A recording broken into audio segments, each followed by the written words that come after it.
Gentleman yields back. Chair recognizes the gentleman from North Carolina, Mr. Bishop. Thank you, Mr. Chairman. Mr. Greenblatt, your policy recommendations in your testimony go under the rubric PROTECT, an acronym for a number of suggestions.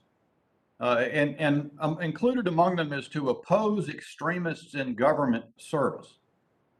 And then there's detail on this point on page 14 that says the ban should be extended to individuals engaged in violent extremist activity. And I'd be surprised if anybody would disagree with that. Some might want to be careful to limit that, though, to those who've engaged in serious violence and not inadvertently extend it to, for example, Scott Smith, arrested at the Loudoun County School Board meeting after officials denied from the podium that his 9th grade daughter had been raped and sodomized in a bathroom at school. But first, do you say that someone like that example I just gave, should be barred from federal, state, or local public service? Well, Mr. Congressman, thank you for the question. And I might just say, to start this off, how much I appreciate Dr. Miller Idris for her leadership and her research on all of these issues. So thank you, Dr. Miller Idris. So, Mr. Congressman, I don't know the specifics of this gentleman at the school board, but I absolutely think if you're involved in a white supremacist group, if you're involved in a group that threatens to overthrow the U.S. government, you should not about that one instance, law enforcement. Mr. Greenblatt, what about that? The one I just gave the example of, someone who was arrested for resisting because he had something like that happen from the dais at a public meeting. I don't know anything about this person, Mr. Congressman, and his background. So you're not prepared to say that person should not be barred from federal, state, or local service? Yeah, I really don't know enough to say, but the situation of his daughter sounds horrible. Beyond that, you recommend that those associated with violent extremist movements should be barred, and you applaud the DHS announcement that it will vet employees for, quote, extremist sympathies.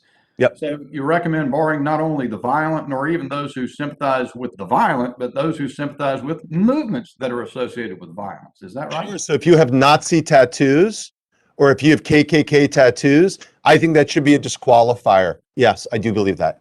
Okay. How do you propose it be decided what it means for a movement to be associated with violence, or whether a person sympathizes with the violent acts of a movement as opposed to its nonviolent views? Well, Mr. Congressman, I would ask you, if you had an intern who showed up with Nazi tattoos on his neck, would you think that person was qualified to represent you in your office in the United States Congress? Okay, let me ask you something. Maybe we can make it a little bit tougher than that obvious example. Okay.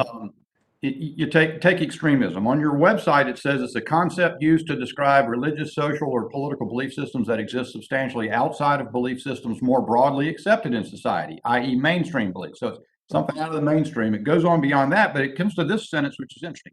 Not every extremist movement is bad. The abolitionist movement is one example of an extreme movement that had admirable goals. But most extremist movements exist outside of the mainstream because many of their views or tactics are objectionable. All right, here's another example, Mr. Greenblatt. Women's suffrage, too, was an extremist movement at one time, correct?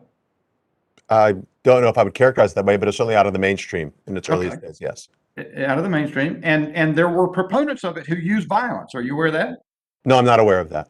Okay, so I was reading a book on Winston Churchill. They threw bricks at him. There was a bombing or two. This is in Europe, and I don't know all the details of it here.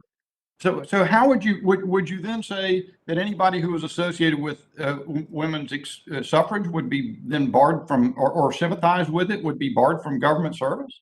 Well, I certainly think if you believe it's appropriate to bomb government buildings or to assault prime ministers, you shouldn't be in government service, yes. So, I'm asking for something a little more refined than that. Okay. Someone who sympathizes with the women's suffrage movement, and then some people who are advocates of women's suffrage or activists for it, engaged in some violence. Does that mean the person who sympathizes with the movement should be barred from government service?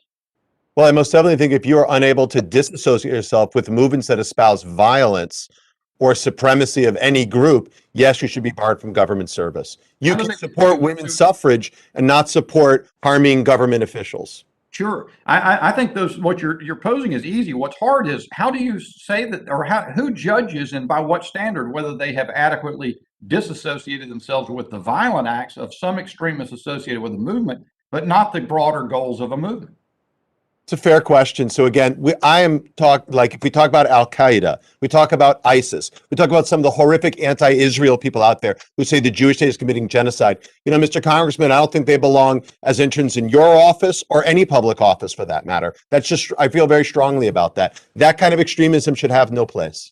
I join you, sir. I think the problem is at the margins, you raise a lot of very difficult questions, and you pose the possibility of imposing very significantly on fundamental constitutional freedoms. And your recommendation does not include much of a roadmap in terms of how to separate that out. My time has expired, Mr. Chairman. Thank you. I yield back.